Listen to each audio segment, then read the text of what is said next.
Thanks very much.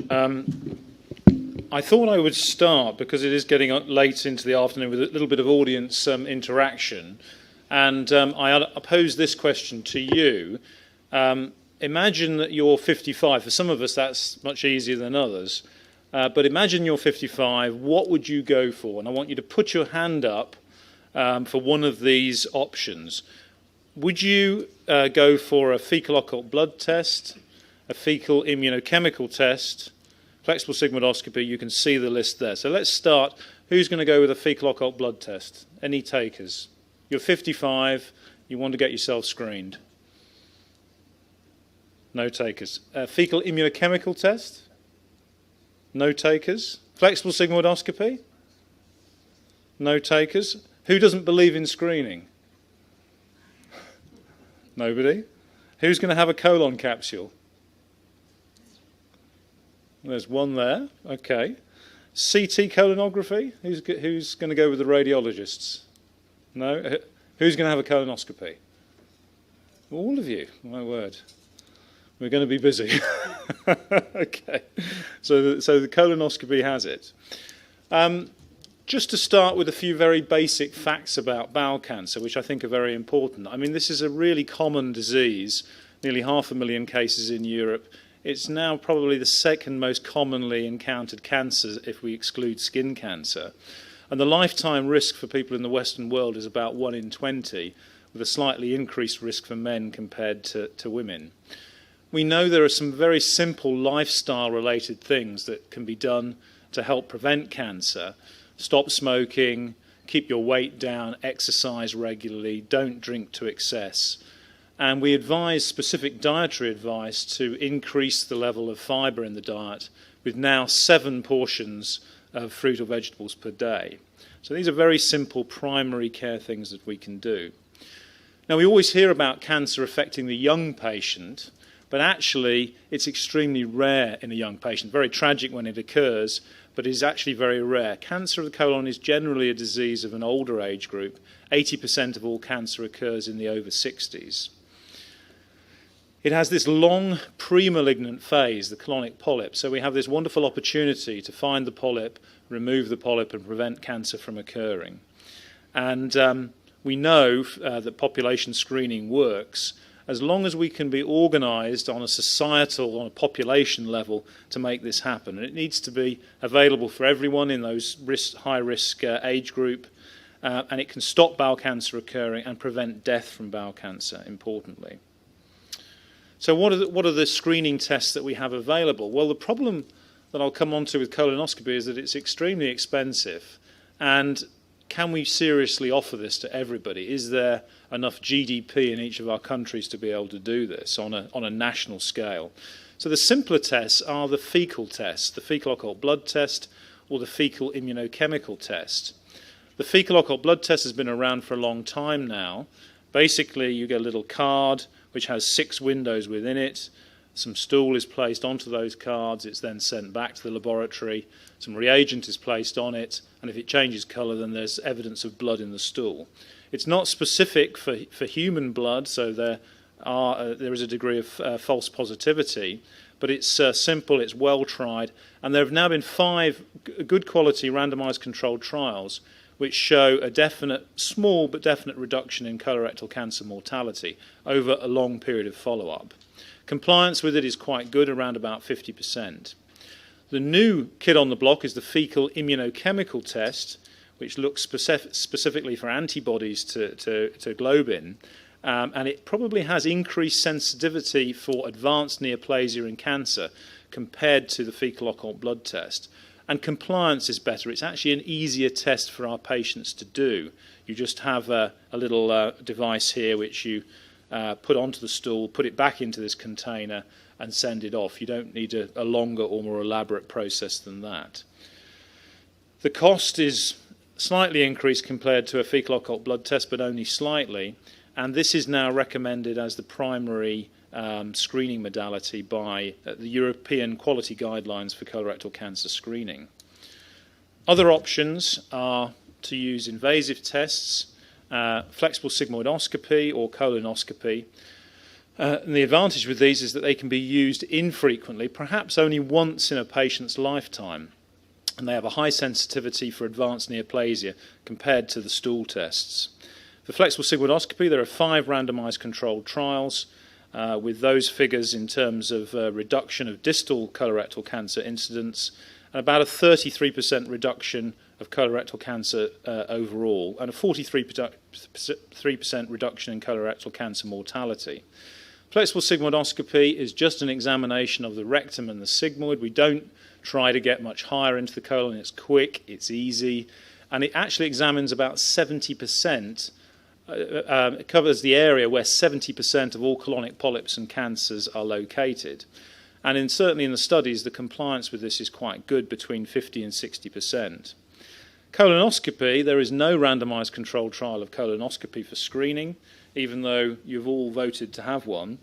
And actually, it's not quite as good, probably at a national level, than we think, with only perhaps a 50% reduction in colorectal cancer incidence overall, because there are problems with right colon cancer prevention. The compliance is likely to be lower because it's more invasive. You have to take a bowel preparation for it. And there is a complication risk because you're seeing more polyps, particularly polyps in the right colon, which can bleed when they're removed. And of course, it's expensive. There are some other options, CT colonography or capsule colonoscopy. Both of these have the ability to examine the whole colon. They are now equivalent in sensitivity for cancer and probably big polyps to optical colonoscopy. They cost a little bit less, and because they are less invasive, the compliance is likely to be higher than for colonoscopy. But there are big problems. You've got to take a full bowel preparation, which patients hate. That's the worst bit of having a colonoscopy, is taking the bowel preparation. And of course, if you see something, you can't take a biopsy, you can't remove it. There's no option for therapy. With CT, there's a radiation risk, and you do find extracolonic findings, which might be a plus if it's a renal cancer, but quite often abnormalities, a cyst, something you don't really want to find, which doesn't have any significant influence on the patient's health, will be found and require additional workup. So this adds to the cost.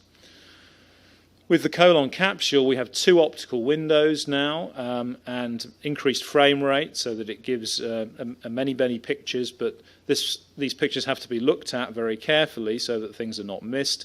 There is a small but definite retention risk, and when you're dealing with this on a population basis, if these capsules get retained within the patient, it's going to cause a problem. And transit times, we know, are highly variable. And that may lead to problems when it's evaluated at a wider scale in terms of the accuracy of the test. Patients do like it. I'm with Professor Saito. I had a colon capsule quite recently. This is me having one lying down in my office reading my own colon capsule. I thought doing my own conventional colonoscopy might be a bit tricky. So for the rest of the talk, I'm going to give you a little bit of insight into what's happened in the United Kingdom and our experience with introducing bowel cancer screening.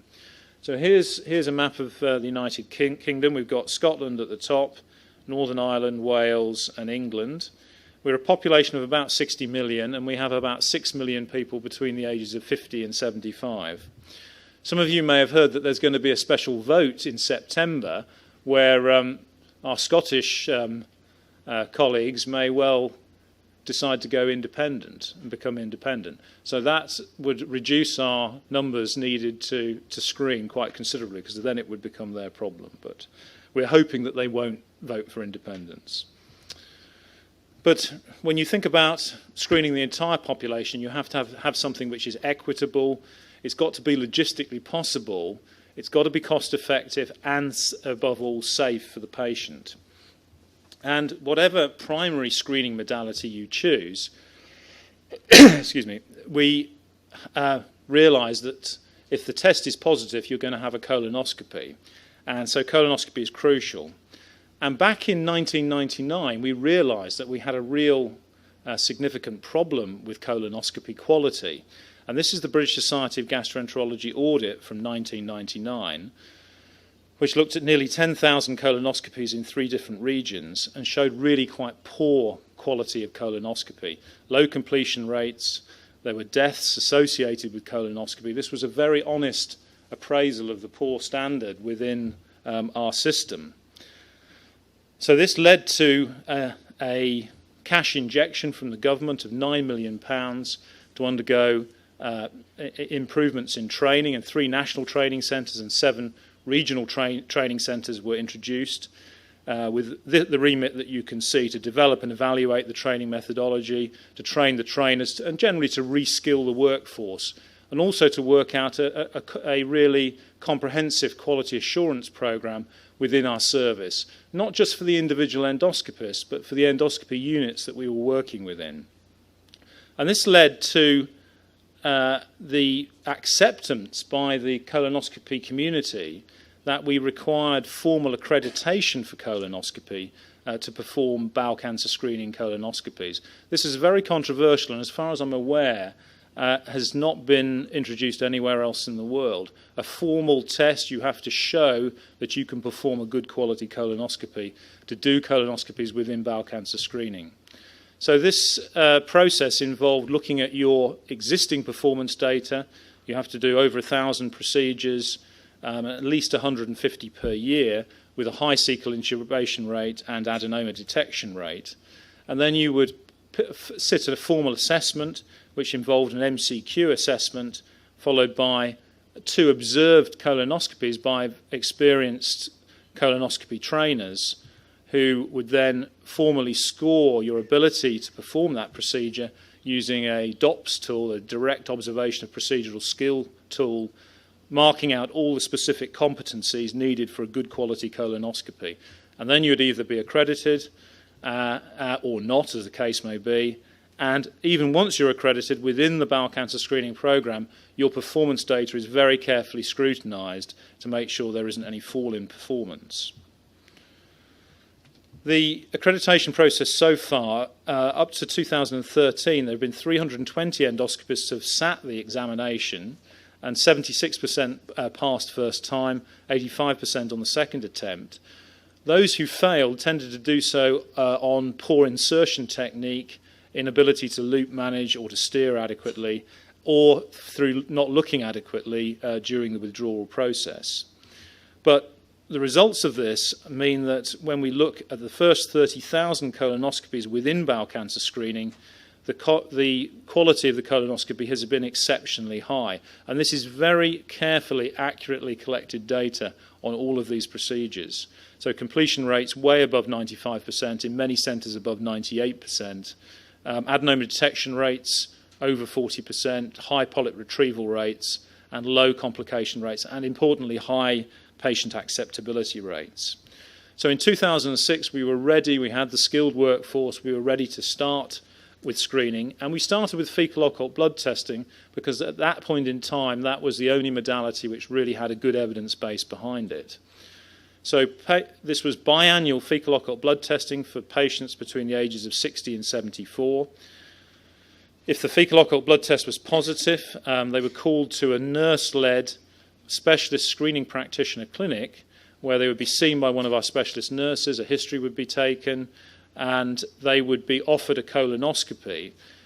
We also would offer virtual colonoscopy for high-risk patients, those with significant comorbidity, in whom a more invasive test was thought perhaps less appropriate.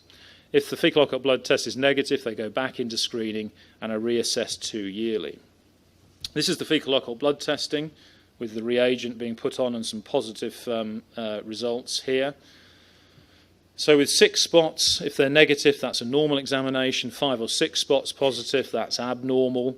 If there's 1 to 4 spots positive, it's unclear, and the patient is sent a repeat test kit. And a small percentage will always be spoiled. You're never going to get them all back. This is the performance characteristics of the fecal occult blood test. So you can see relatively low sensitivities for polyps and colorectal cancer, but a high specificity for colorectal cancer, which is important, and a positive predictive value for colorectal cancer of about 8.3%, and for neoplasia of 38.3%. What this means is that for every 10 patients with a positive fecal occult blood test, 1 will have a cancer, and roughly 4 will have polyps, and 5 will be normal. So we know that if they have a positive fecal occult blood test, there's a high probability of finding a polyps or a cancer. So this is the data currently up to January 2014. This is overview data. We've sent out over 20 million kits, huge numbers. Amazingly, the compliance has been about 60% of patients or screenees have sent back the kits. Over 12 million kits have been looked at. And of those, about 228,000, that's 2% overall, have tested positive. Of those, a high percentage, very high percentage, more than was predicted, have gone on to have a diagnostic test. Most of them colonoscopy, some virtual colonoscopy, flexible sigmoidoscopy or other examination. And only one in 200 patients, once they come to the screening practitioner's clinic, have actually DNA'd or not come for a test. This is what we've found. Cancer in 8% of those that are screen positive. And since 2006, we've now diagnosed over 20,000 cancers. The good news is most of these are at a relatively early stage, polyp cancer, Dukes A or Dukes B, so high chances of curing these patients within the screening population. But of course, we're also picking up polyps and leading to prevention, so high-risk polyps in 9%, intermediate risk in 15%, and lower risk in about 19%. This is what we do with those patients. We put them on a surveillance program, and we basically, if they have one or two small adenomas at colonoscopy, they have no further surveillance. They go back into background screening with fecal occult blood testing. If they're intermediate risk, which you can see there, 3 or 4 small adenomas, or bigger than one adenoma, at least bigger than 1 centimetre, they're checked at 3 years. If they have multiple adenomas or 3 adenomas with one bigger than 1 centimetre, they're checked at 1 year, and you can see the algorithm. This is available on the internet. Because the predictor of advanced neoplasia in follow-up, the biggest predictors are firstly the number of adenomas and secondly the size of the adenomas. Virtually everything else is not as relevant. We've learned some important things about our colonoscopies and the way that we manage our bowel cancer screening. This is some interesting data, again, on about 40,000 colonoscopies. It's looking at the time of day that the colonoscopy is performed and the adenoma detection rate of the colonoscopist. And lo and behold, what you can see is that as the morning progresses, the adenoma detection rate drops, and then it goes up again at the beginning of the afternoon and then drops off towards the end of the afternoon. So we've realised that we mustn't fatigue our workforce, the nursing staff or the medical workforce. We only put 4 to 5 colonoscopies of bowel cancer screening on one list, on one morning or one afternoon list, because they are, to do them well, you have to spend time, and there is this fatigue factor. I don't expect you to look in detail at this, but the data for bowel cancer screening on a national level is very carefully collected, and this shows the data for key performance indicators for each individual colonoscopist within the London region for bowel cancer screening. And this data is available and very visible. So each of the colonoscopists can look and they can work out who they are, where they are. They know who they are, and they can work out who their colleagues are, and we can see which centre is doing well, which centre is doing badly. It creates a sort of healthy competitive environment where people are trying to perform better, but it is very visible and potentially visible to the public as well. So the standards have to be very high. If there's a problem, if there's a drop in standards, then there is a QA process for addressing these issues.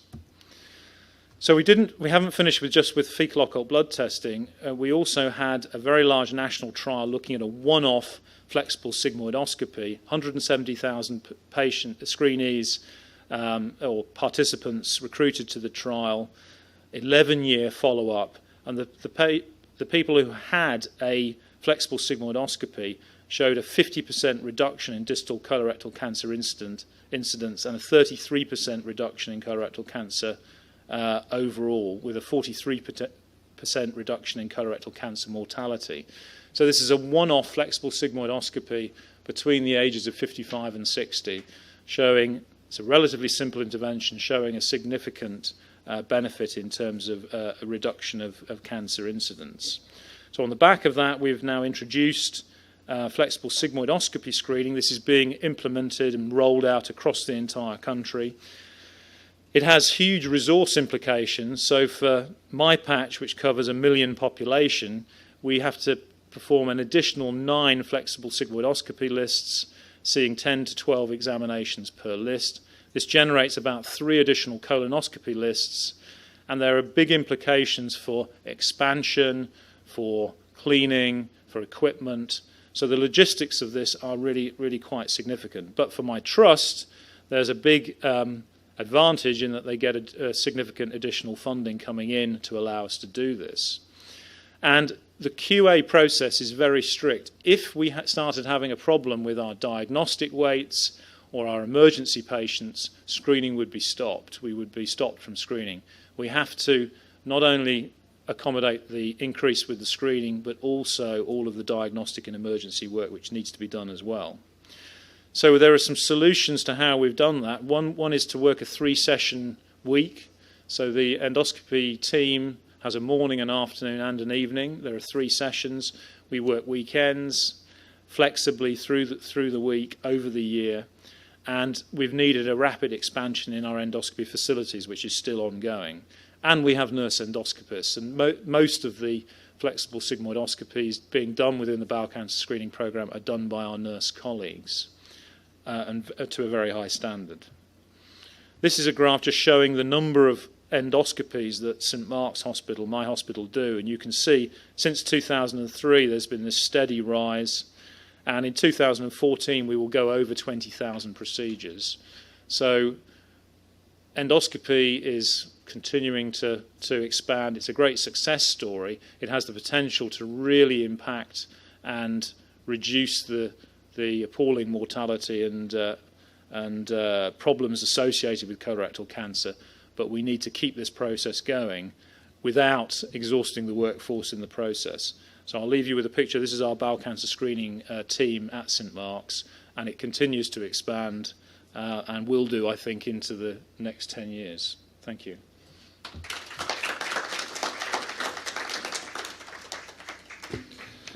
Thank you, Dr. Saunders. Very nice piece of information. Questions to Dr. Saunders, please? I have a question for you. Yes. How do you explain this? Which is the secret of success for this high acceptance response rate in English population, UK population accepting colonoscopy? 86%, you said. Yes, but remember these patients are all fecal occult blood test positive. Okay. I'm sure the success of the system is actually the nursing staff, because what happens is when the fecal occult blood test is positive, they are personally contacted by a specialist nurse. They're then often seen by that same individual in a nurse-led clinic where information is gathered and the colonoscopy examination is explained. And there's a lot of continuity of care, and sometimes that same nurse will come to the colonoscopy. So continuity of care along the pathway of screening is very, very important. Couldn't emphasise that more. It is quite resource hungry, but it's a definite secret to it. There was an example in a local attempt in Greece, central Greece, at a region called Farsala. There was colonoscopy offered to every single subject over 50 years, free colonoscopy, and the acceptance rate was 17%. Yes, the acceptance rate, I mean, in the German system, it's been as low as 10%. So, as Jerry Way says, the best screening test is the one that gets done.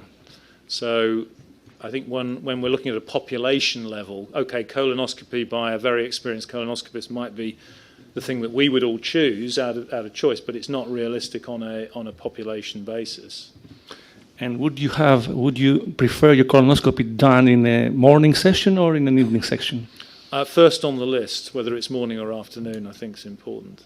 But it just goes to show that with this increased workload, the endoscopists are under a lot of stress, physical stress, mental stress, and we have to respect that and not overburden not put too many cases on, because that will lead to missed colonoscopies and missed colorectal cancers and problems.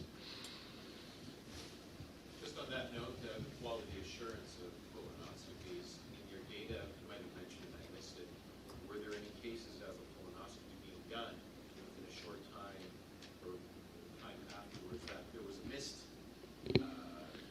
Yeah, absolutely. We're currently on a national level looking at the post-colonoscopy cancers. In my own unit, we've been screening since 2006, and we've had 2 cases of post-colonoscopy cancer. In the first case, very interestingly, the patient had serrated lesions in the proximal colon, and in 2006, when we started screening, you weren't entered onto surveillance if you had serrated lesions. You actually had to have a dysplastic lesion. A pure serrated lesion didn't qualify for you to be put on surveillance. So that patient came back and did actually have a cancer at 3 years. Now we would put that patient on a surveillance program. And in fact, they would have been high risk and been checked at a year. And the second case was a patient who had a technically very difficult colonoscopy where probably the cancer was missed. So nothing is perfect in life, but since 2006, nationally, we have detected 20,000 cancers, and most of those at an early stage. Sorry, one more. So in this colon cancer, or CRC, colorectal cancer screening, was other conditions that were not manifest conditions not complained about? What proportion of, microscopic colitis or various other things have you been able to find? In our local population, we've found quite a high incidence of occult inflammatory bowel disease, patients who've had a low-grade colitis for their entire life and have just accepted the fact that they go to the toilet 3 or 4 times a day, and actually they've got colitis. So that's one of the positive things that we've found. A very high percentage have diverticular disease, and occasionally we'll pick up an incidental GIST or angioectasia or some other pathology in the colon. But the striking thing in our local population, which in London, is the quite high incidence within screening of occult inflammatory bowel disease. Okay, thank you very much, Dr. Saunders.